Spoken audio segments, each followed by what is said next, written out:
All right. Let me know when I got 10 so I can switch up. All right. All right. All right, here we go. My name is Kimasi. I'm an addict. Came to Fred Brown in July 21. I pulled up in a wheelchair, man. So when I got out the sheriff's van, Sherry came out there and said, "What the hell is this?" So she said, "Can you walk?" And she doing like this with her phone. I said, "What you doing?" She said, "I'm calling the sheriff's back to come get your ass." I'm like, "Oh no, I need a cane." So, oh man, and I think Nancy still got my wheelchair to this day. I do. Oh man, that was hilarious.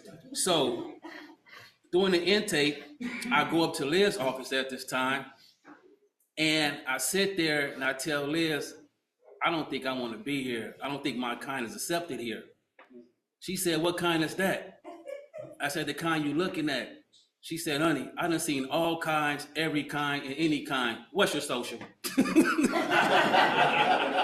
I'm like, "Fuck, this ain't working out, right?" So boom, moving forward, man, time progressed on. I still was feeling kind of like, I'm not into this. Still want to go back and get high, still want to go back to my tent. Had a lot of stuff in my tent. I was on 16th and Main right there by Deja Vu, so I was under the bridge. I didn't worry about no rain or nothing, I was all right. Trucks blow by in the summertime, I get a breeze. I got AC all day. So time goes by, and I will never forget, it was a Friday, and Nancy came to me, and I was sitting there like in a zone, and she said, "What's wrong?" I said, I don't want to be here." She said, we talked for a minute. She said, "I tell you what, give it 2 days. When I come back Monday, see how you feel. If you feel that way, I understand." She came back that Monday. Well, I was like a kid in the candy factory. I was eating on snacks, noodles, and everything up in there, drinking juice and all sorts. "How you feel?" "Great." I'm in this joint now. So, moving forward, man, I just started buckling down, man. I was like, you know what? This ain't hard. I'm making this hard on myself. It's some treatment here that I need, and I need to find it. I need to really find it. So I got hooked up with Counselor Scott. I'm gonna get to him late. But dude never took his foot off my neck. He saw something in me, and he was determined to pull it out. He was determined. We never had no clashes or nothing like that, but his way of sharing his recovery, his personal life, personal experiences, family issues, just being open to the group, man, made me feel way more comfortable because it was facts. Ain't nothing like surrounding yourself around anyone that's claiming to be providing treatment that spit facts. That's who you want to surround yourself around. The person that's spitting facts, man. So, we went through it. I graduated. I'm gonna move up a little bit. I graduated. Hold on. So, while my time up in the house back there, I was in the back house. And every morning, right, this is when Nancy and Sunshine was doing house cleaning. So it used to be a chair. And of course, sorry, Roxy, we couldn't have no chairs back there, right? But I used to always do it just to get on their nerves a little bit, just to get them started this morning. Early in the morning, Sunshine come back, "Kimasi, chair." I'm like, "Huh? What chair?" "Well, oh, my bad. Well, I need for my cane." I'm gonna give your ass extra duty. So from that time forward, every time Nancy and Sunshine came in and they announced themselves in the house, I always say, "Get out." Get out. Let's let them know, like, we up, we moving around, we cleaning up. I just made the best of it, man. I found the humor in it. I brought humor to the group. I brought humor to the whole 270. I was the life of the party in the group, and I'm proud to say that because it helped bring others out of their shell and want to open up a little bit more and became comfortable with sharing. And once again, like I said, when you surround yourself around individuals that's sharing truth with emotions, man, it wears on you, you know, and it make you want to open up more, you know, not be scared, make you want to, you know, not tense. You come out that little timid zone, and then you start, you start expressing things. And you know, for me, man, I'm a recovering addict. I'm a recovering convict. Uh, I'm recovering from homelessness as well. I'm recovering from being a deadbeat dad. Um, I left my daughter that's sitting back there right now. I left her when she was 3. I came back to her life when she was 13, which was December 24th of last year. 10-year gap. I've been away from my kid because I wanted to sit in the tent and get high. Suppress my emotions. Suppress my depression. Hide behind a flaw. Hide behind a glass pipe. And not want to go see my kid because I was shy, I was scared, and I was embarrassed. And it hurt. I had to find something that I love more than myself while I was in recovery. And that's my child. I love my child more than I love myself. My higher power in my child. My child is my strength. That's my rock for me to continue to stay focused in my recovery. I don't want to lose her no more. That's a hard pill to swallow, dude. Joe, I felt you when you said about your kid. It's a touching stone. Keep it focused. Keeps you focused. Keep you want to do the right thing. So after debunking myself, you know, I rebuilt myself. Then I moved forward with myself. Meaning I buckled down on myself. I tightened up on myself. Got up out this little, no, get your head out your ass, high top. Let's do this. There's more to this, you know. You need to see the light real quick because it's getting dim on your ass, you know. So while doing that, I start progressing in my recovery. I start seeing a change in myself. Fellow peers start seeing a change in me. Staff start seeing a change in me. The most thing I seen the change in myself, man, and ladies, when I was able to stand in the mirror and look myself in the eye for longer than 2 fucking minutes. Excuse me, Rox. For longer than 2 minutes. Longer than 2 minutes, man. I go to that mirror, look at myself, shit, fuck this one. I'm just speaking real, man. Like, damn, dude, you gotta do something about this. This is fucked up. So, you know, like I said, I started making progress, man, and I just started, man, I started getting with the program, and I started dusting my shoulders off, man. I'm going to group clean. I'm fly. I'm like, shit, this is it. You know, like Michael Jackson said, this is it. This is a one-shot Earthsky. This is all I got left. I got to make this happen. So I just buckled down, man. Treatment started coming clean, applying the steps, applying the tools and necessities, participating in the group, getting feedback from staff members, man, that's done been there and done that. FYI, you can't run shit by these staff here. They know it all. You think you getting by with it? Okay. Don't fumble. Because trust me, them referees is out there ready to blow that whistle on your ass. Because you ain't getting past them with nothing. They know it. They done seen it. Many, many years. Many, many years. You know? So I was like, I'm not going to try to manipulate the system. I'm going to allow the system to work with me so that I can better myself.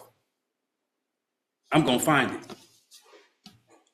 So once I start making progress in my recovery, you know, I start talking different, I start walking different, I start looking different, I start feeling different. Because you get that. That's what you get when you're in recovery. You start getting that, you get your energy back. You know, you go from standing on 2 toes, now you're on 5 toes, from 5 toes to 7 toes, from 7 toes, you're back on 10 toes, standing tall. And you're feeling yourself. But you're not feeling yourself to the fact that you don't think your shit stink. You're feeling yourself because you pat yourself on the back like, we making progress. We making progress.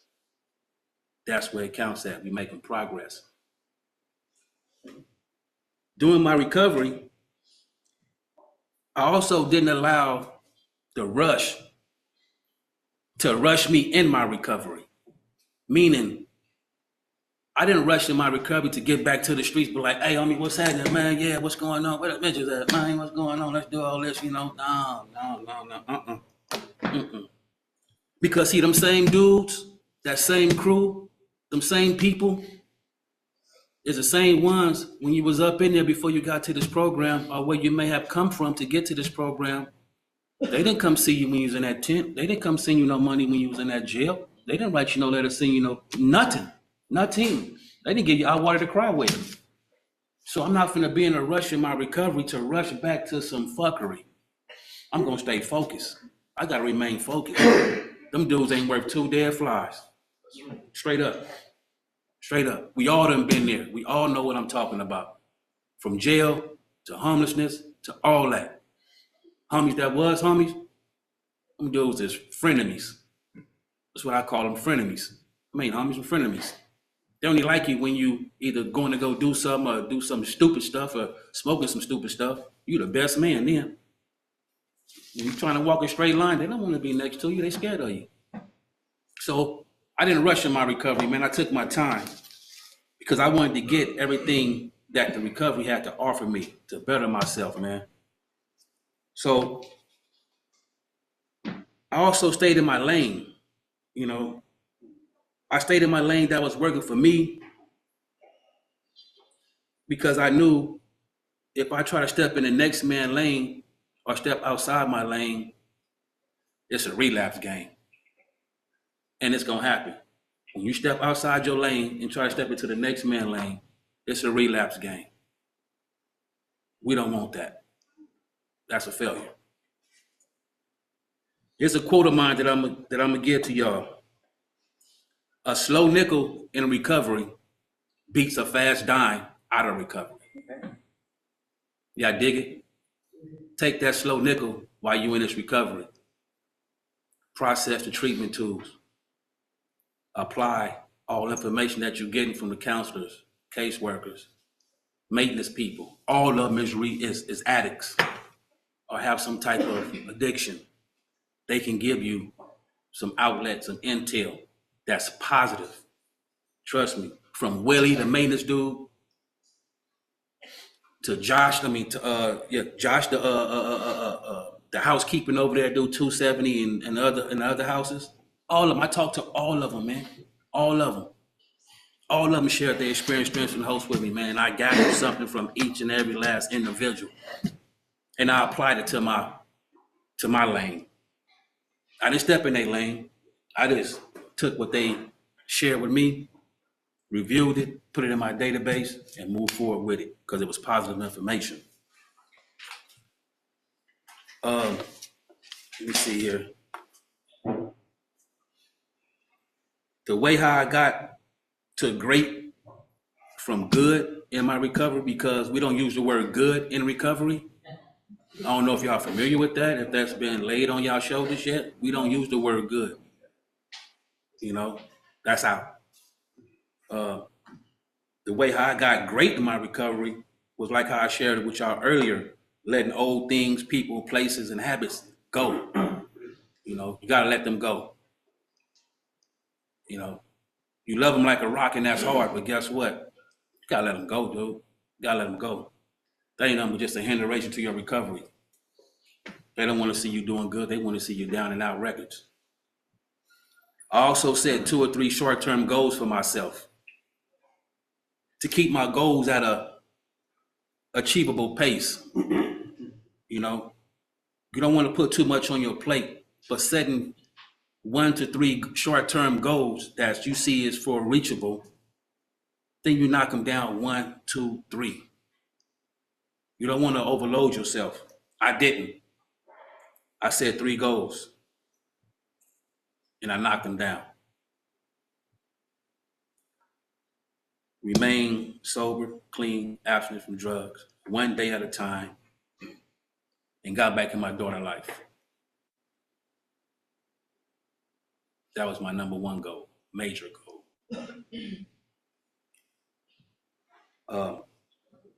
Also, what you learn here, apply it to your everyday life too, man. Don't just throw it away. Don't just get out. Oh, I graduated. Now put this shit over here, man. I'm done with this shit. No. Don't do that. Don't do that. Keep it in the front of you. Keep it in the front of you, man. That's your stepping stone to let you know where you done stepped from and where you trying to step to. You know, be patient with it. But whatever you do, apply it. Apply it. Don't just half step applying it. No, apply it. Apply it, man.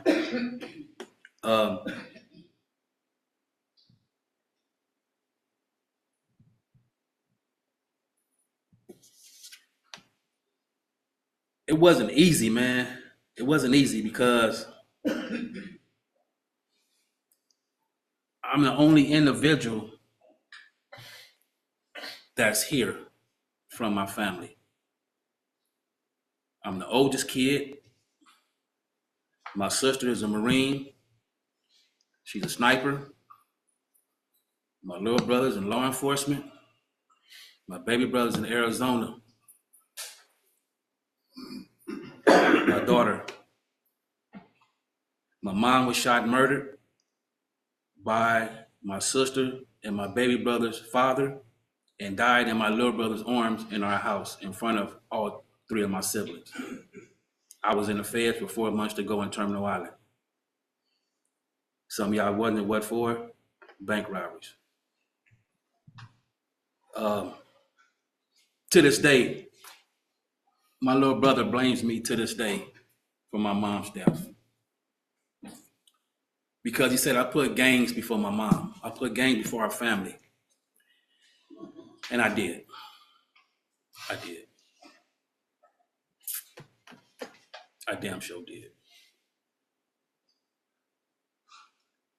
That's something I gotta live with after making amends with him about it. He still hold me to this day.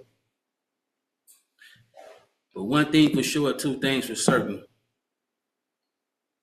As long as I got 10 toes on this earth and I can walk with all 10 of them, I would never, ever put drugs or a gang before my daughter.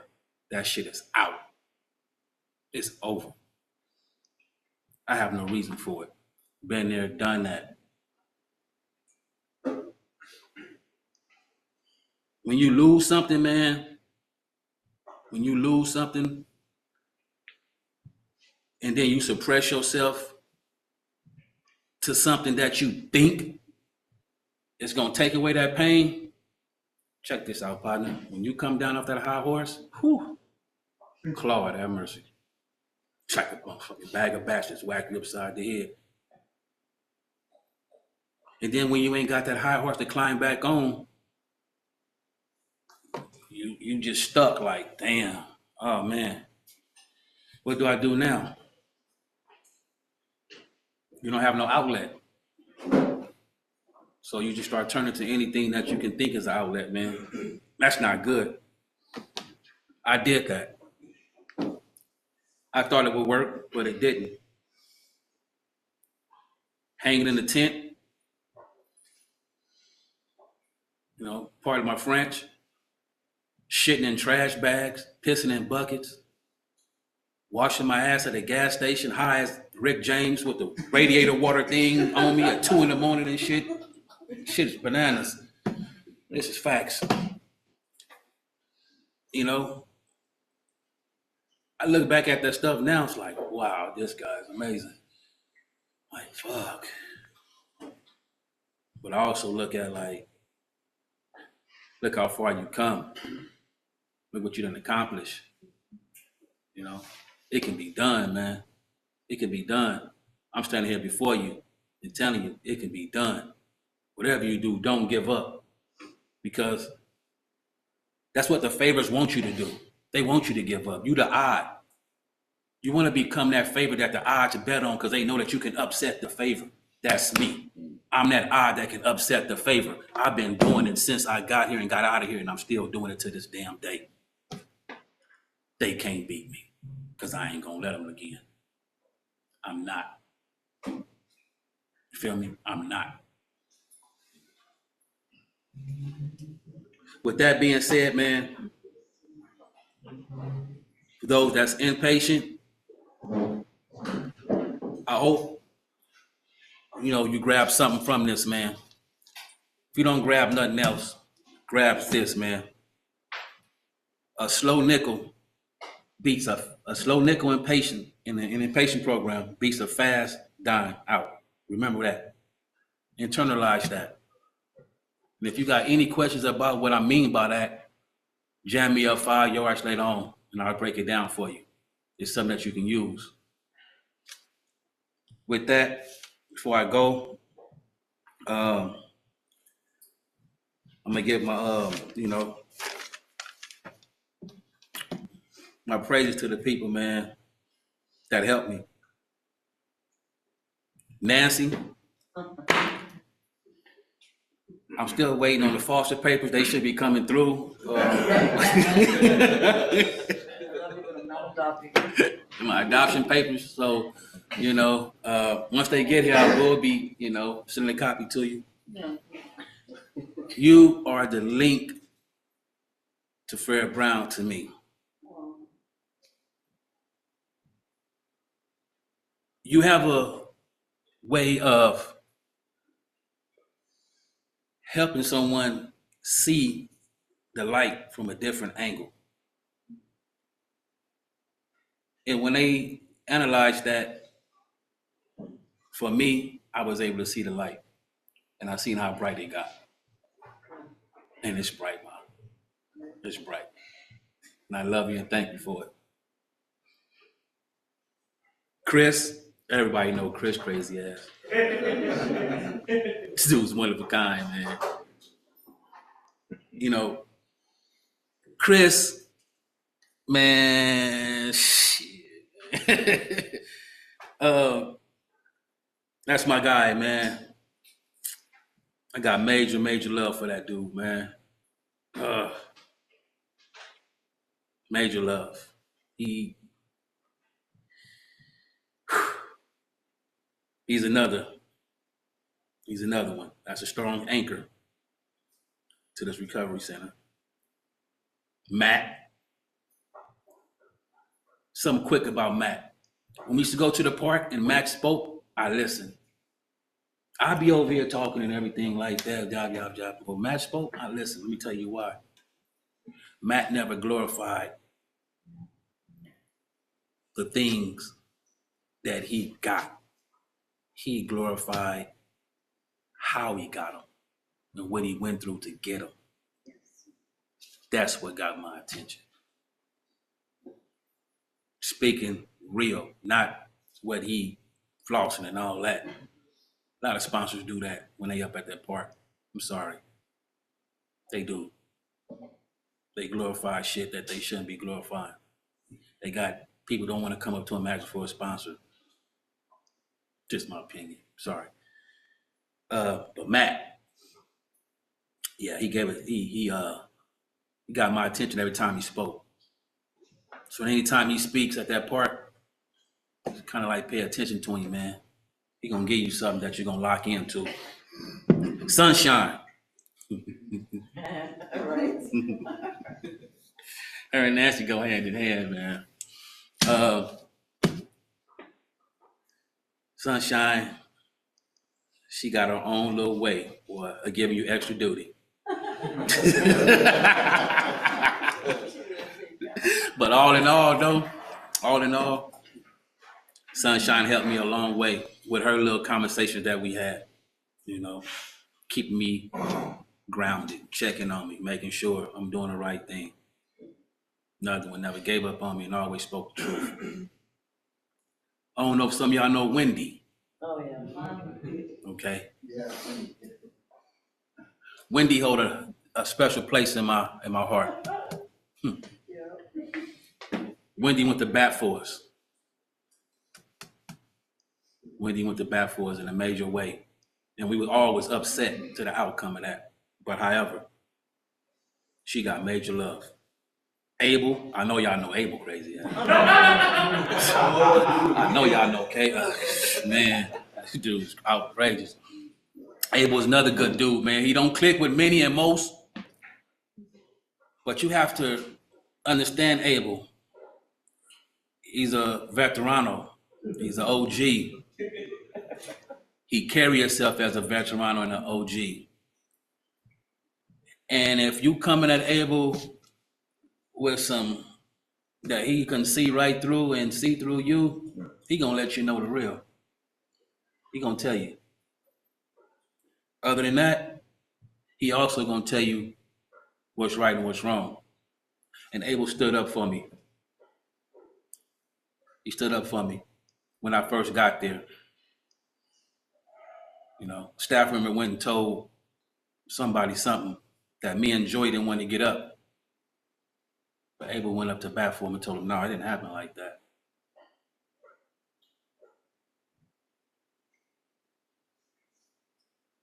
Mm-hmm.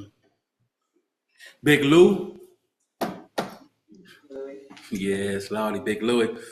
Big Louie is the reason why I'm able to do security. You know,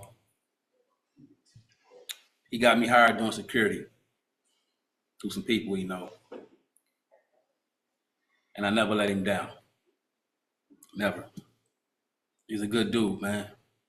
Everybody love Lou.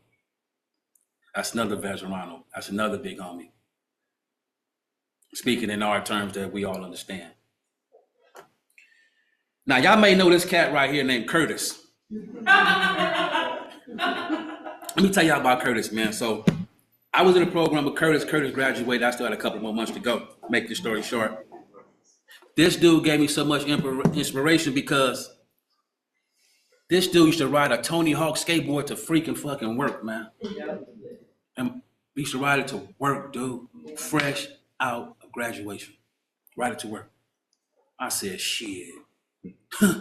Man, that's the heart of gold right there. I can't ride no damn skateboard, I can tell you that. But he gave me inspiration to stay motivated, and to this day, that's little bro. So Matt love little Curtis because he done moved up. And this is something that he said he wanted to do. And I see that he's in, you know, he's fully in tune, man. He's a great guy. Sherry. If it wasn't for Sherry Magic, God damn it,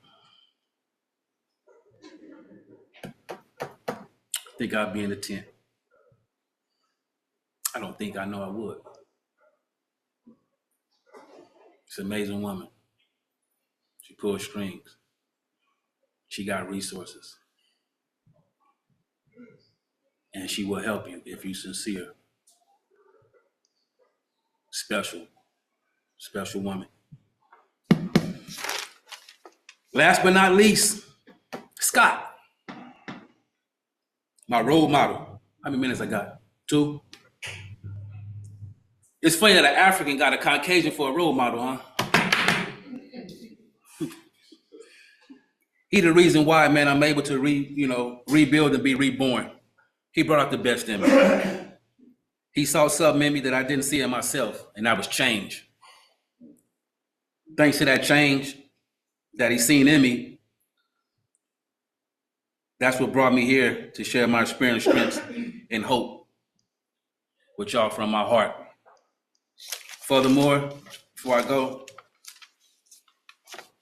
a very, very special thanks goes to Miss Roxy. That's right. Thank you for accepting me, an inpatient. Thank you for allowing me to be housed in one of your outpatient houses. Last but not least, most of all, thank you for allowing me to become an employee of Fred Brown.